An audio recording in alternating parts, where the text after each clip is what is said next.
사랑하는 식구 여러분, 안녕하십니까?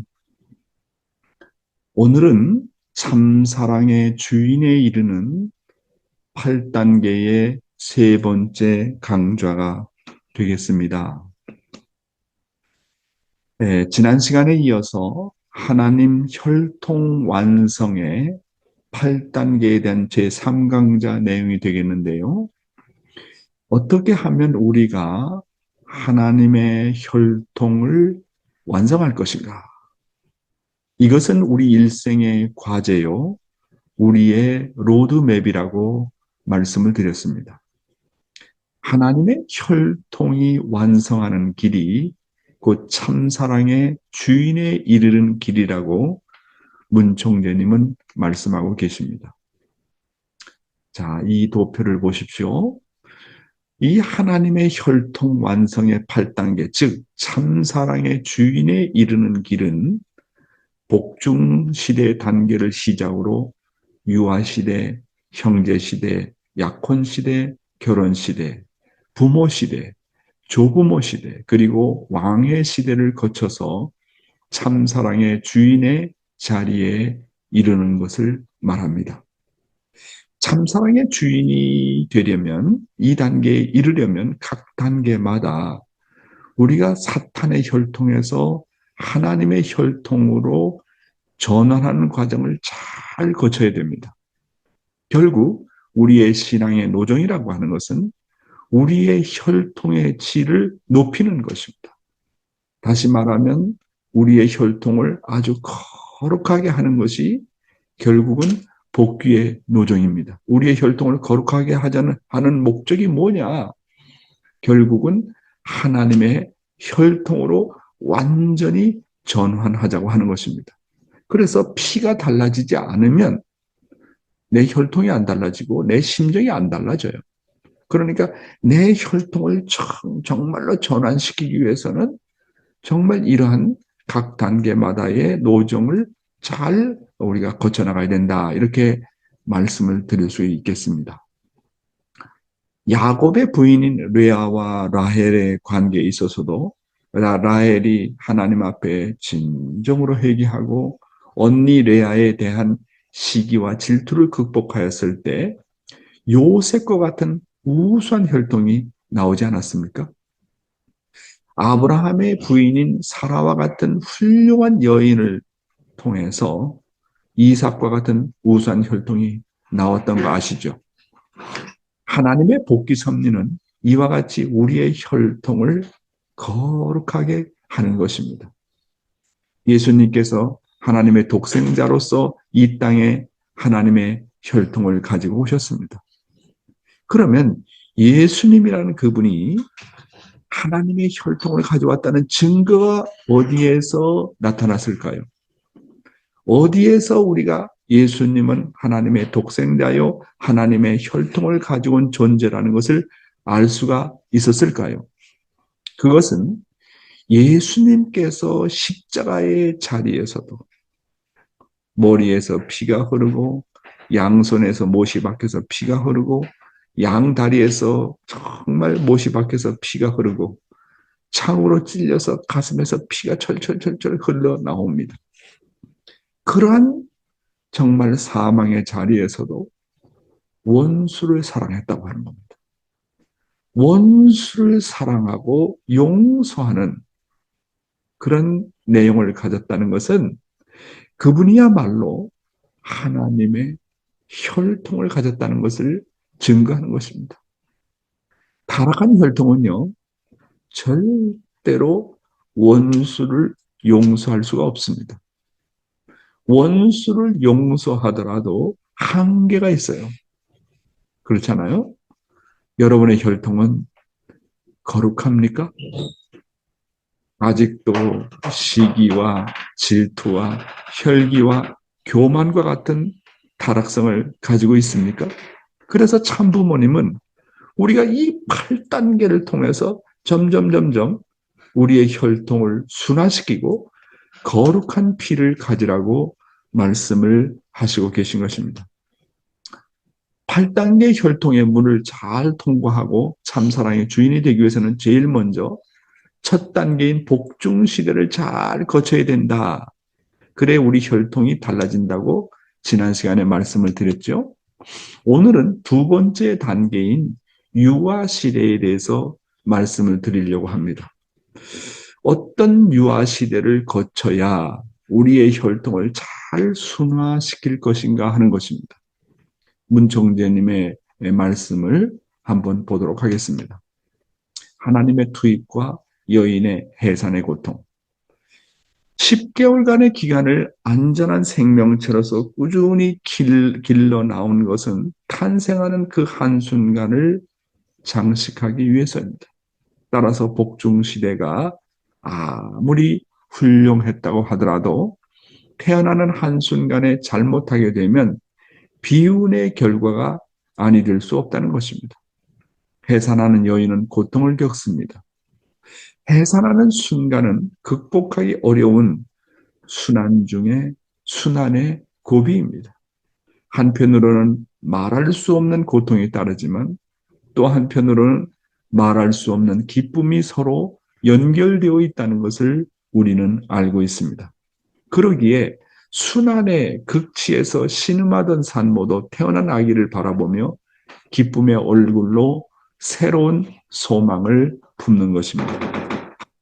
사랑하는 식구 여러분, 하나님의 거룩한 혈통을 가지기 위해서는 제2단계인 유아 시대를 잘 거쳐야 된다고 문총재님은 말씀하고 있지 않습니까? 유아 시대의 첫 출발은 출산입니다. 출산을 위해서는 출산을 하기 위한 지극정성이 필요하다고 문총재님은 강조하십니다.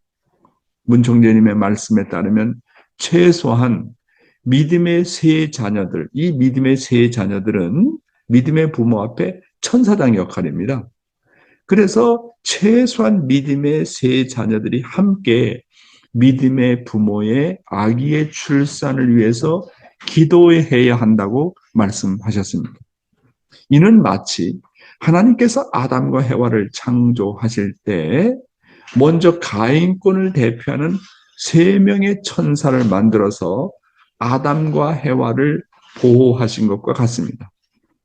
믿음의 세 자녀가 없으면 주위의 삼위기대를 자기가 만들어가지고 그 가정한테 연락을 해서 기도해가지고 자녀가 잘 태어날 수 있도록 환경권을 조성해야 한다고 하는 것입니다.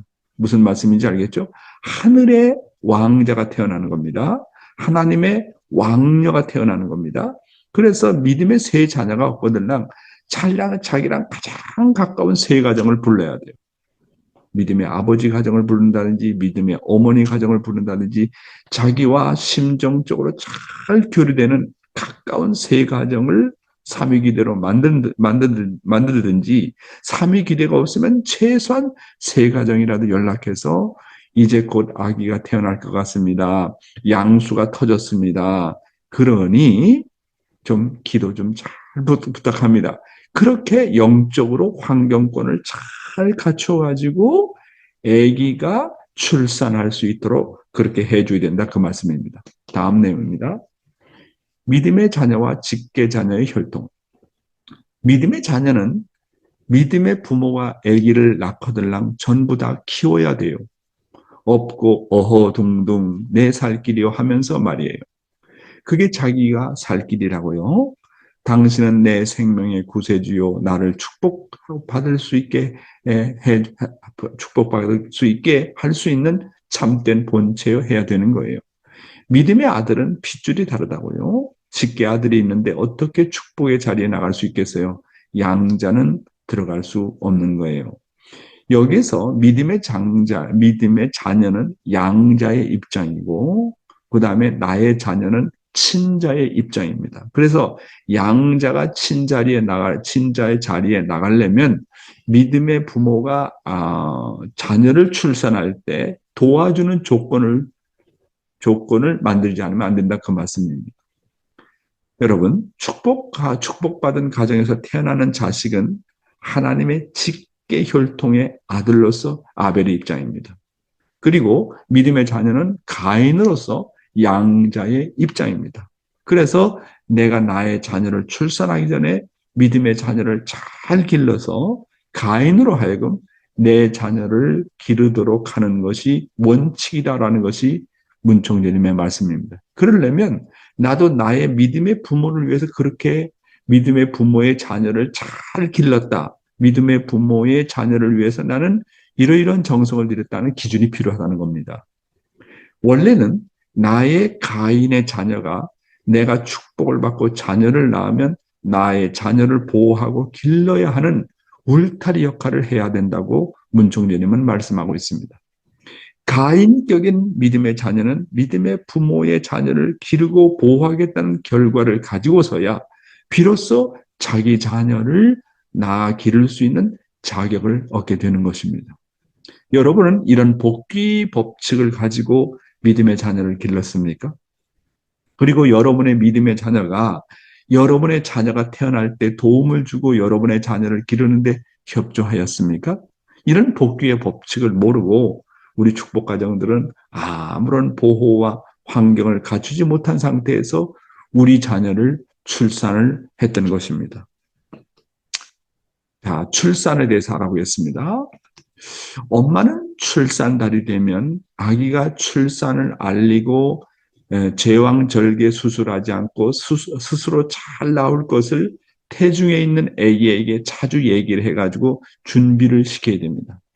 그렇게 되면 제왕절개 수술을 해야 할 아기도 자연 분만이 잘 되는 경우가 많다고 하셨습니다. 엄마는 태중의 아기에게 축복 자녀의 가치에 대해서 알려주고 하늘 황족의 자녀임을 얘기해 주라는 겁니다.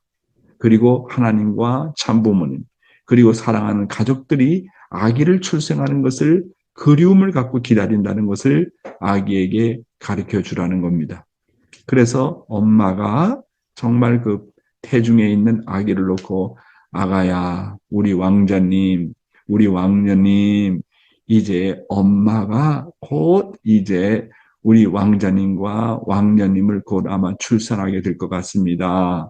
제왕절개 수술하지 않고 자연히 분만이 될 수 있도록 그렇게 엄마가 준비하고 있으니까 우리 아기님도 우리 왕자님도 우리 왕녀님도 잘 준비하고 나오세요. 그렇게 태중에 있는 아기와 계속 이야기를 주고받으라고 하는 겁니다.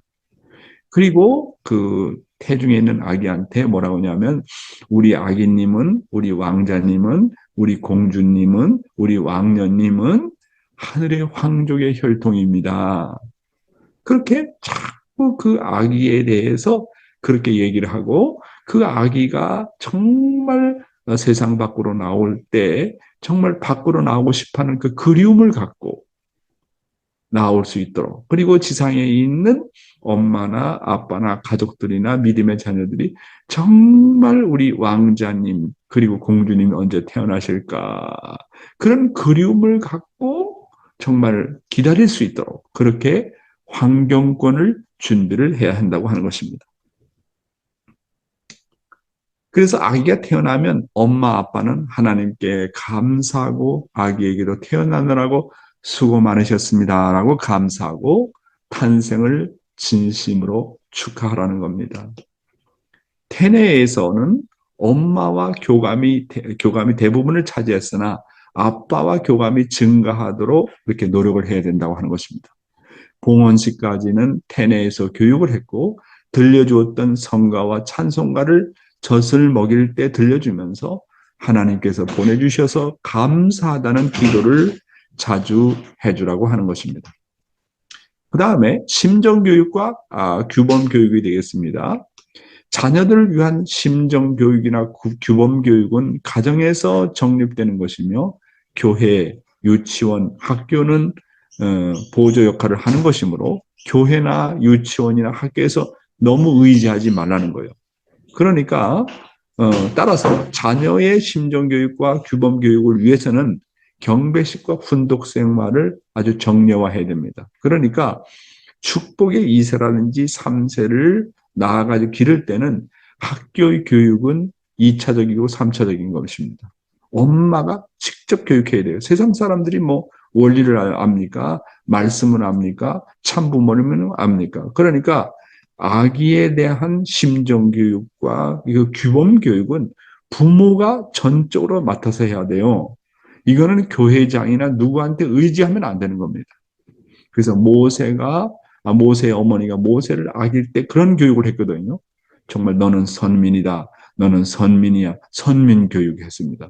선민의 아들로서 이렇게 해야 된다. 이렇게 해야 된다. 이런 정말 그 꿈을 갖고 나가야 된다. 그 모세의 어머니가 모세를 그렇게 교육을 잘했던 것처럼 어머니의 교육이 대단히 중요합니다.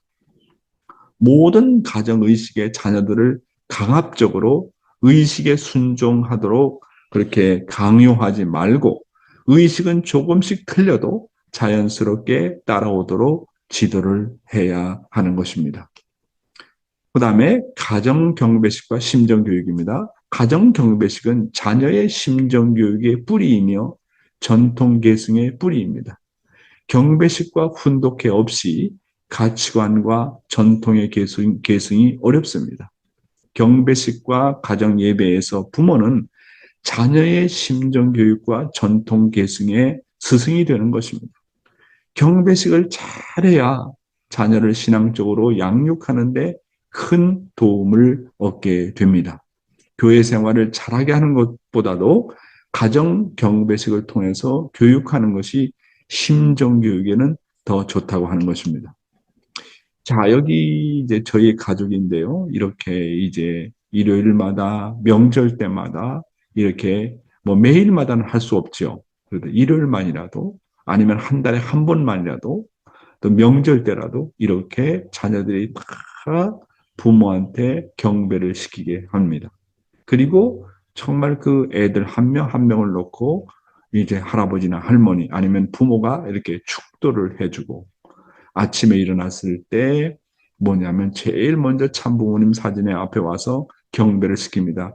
아, 이제 오늘 일어났습니다. 오늘 하루 잘 부탁합니다. 엄마가 대신 이렇게 말을 해주고 그 다음에 이제 저녁에 잠자리 들기 전에는 엄마 아빠가 아기의 머리에다 손을 얹고 기도를 해줍니다. 잠들었으면 잠들은 아기가 잠들었다 할지라도 머리 위에다 손을 얹고 아기를 위해서 기도를 해주는 겁니다. 아버님은 잠자녀님들을 기를 때 매일 아무리 피곤해도 밖에 나갔다 들어오면 애들이 다 자잖아요. 자녀님들이 자면 그 들어가서 방에서 한 명 한 명을 놓고 기도를 해주셨다고 합니다.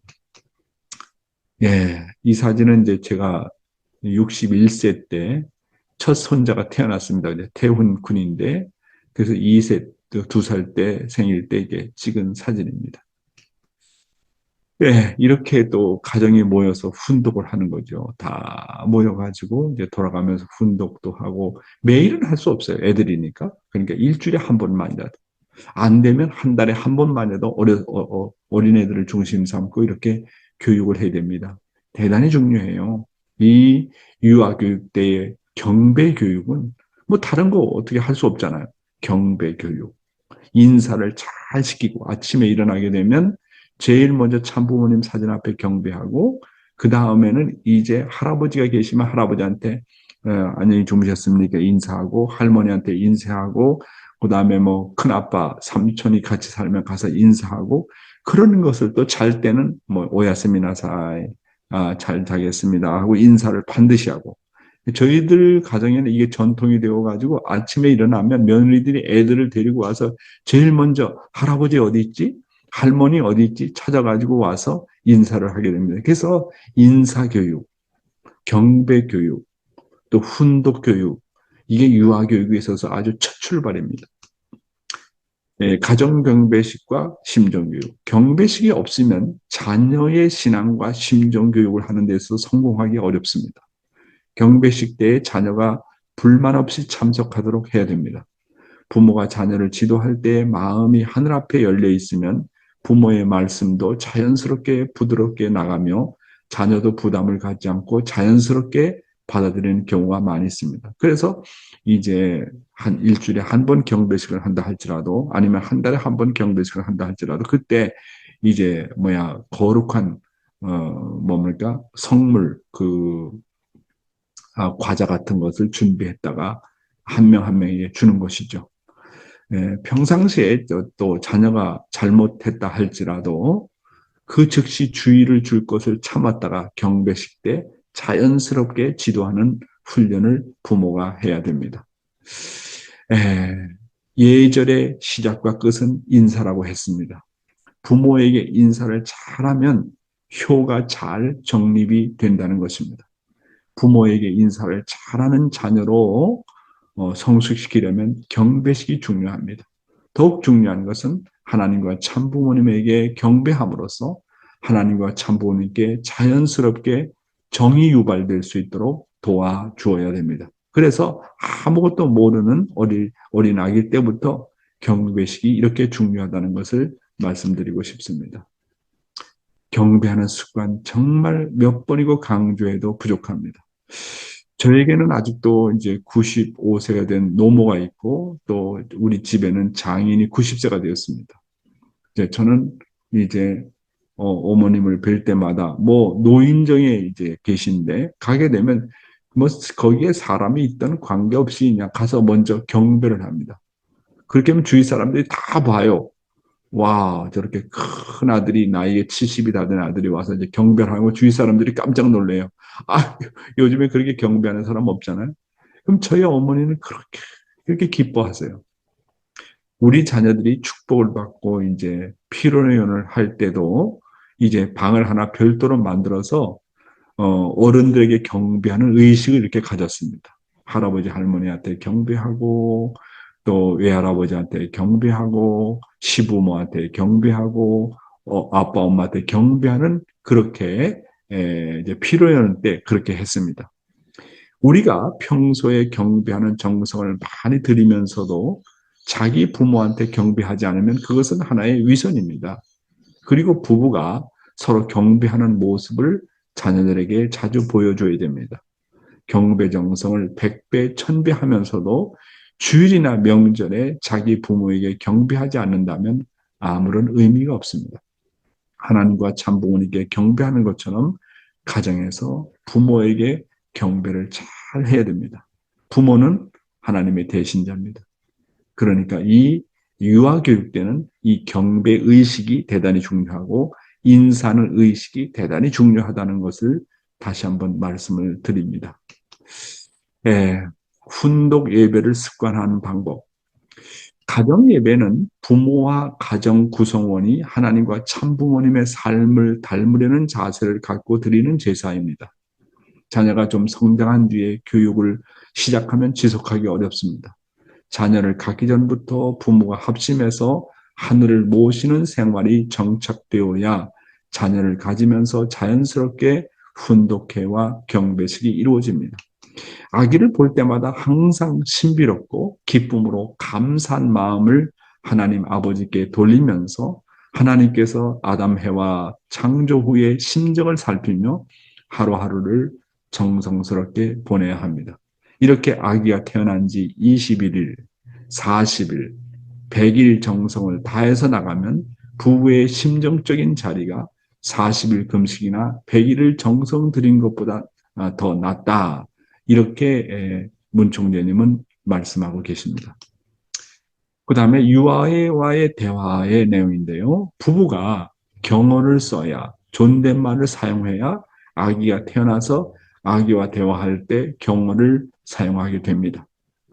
아기에게 부부가 인사를 잘해야 아기도 경어와 인사를 자연스럽게 습득하며 경어와 인사를 정중히 하면서 자녀는 효심이 정립되기 시작하며 참된 마음이 정립되는 것입니다. 아동 심리학에 보게 되면 아기에게 아기의 용어를 사용하지 말고 어른들이 사용하는 존칭어를 사용하라고 권유하고 있습니다. 어른들이 사용하는 용어를 사용해야 정신적으로 잘 성숙한다고 합니다. 자식에게 존경어를 사용하기가 쉽지는 않죠. 저는 지금도 우리 애들이나 손자들에게 언제나 존경어를 사용합니다. 이거 대단히 중요한 거거든요, 여러분. 존경어를 사용한다는 거, 이거 내 자식으로 취급하지 않는다는 겁니다. 내 손자, 손녀로 취급하지 않는다고 하는 거예요. 어? 그래서 어떨 때는 이제 우리 손자 보고, 이제 제가 존경어가 아니라 반말을 할 때가 있습니다. 지금 2살 한 3, 4개월 됐는데 말을 정말로 잘해요. 와카타! 그러면 손자 대답이 와카타! 와카리 맛이다까! 얘기를 하면 와카리 맛이다. 정말 그 할아버지 할머니가 하는 말을 그대로 배우는 거예요. 그러니까 어렸을 때부터 존경을 언제나 사용해야 된다. 그것을 사용하지 않은 사람이 갑자기 사용하려니까 좀 이상하죠. 그런데 일본 사람들은 오히려 한국 사람들보다 쉽지 않겠나 생각이 들어가는 게 일본 사람들은 부부간에도 언제나 이렇게 존경을 쓰잖아요. 그런 것이 자연스럽게 연결이 돼야 된다 하는 말씀입니다. 예, 그래서 오늘은 여기까지 말씀을 드렸습니다.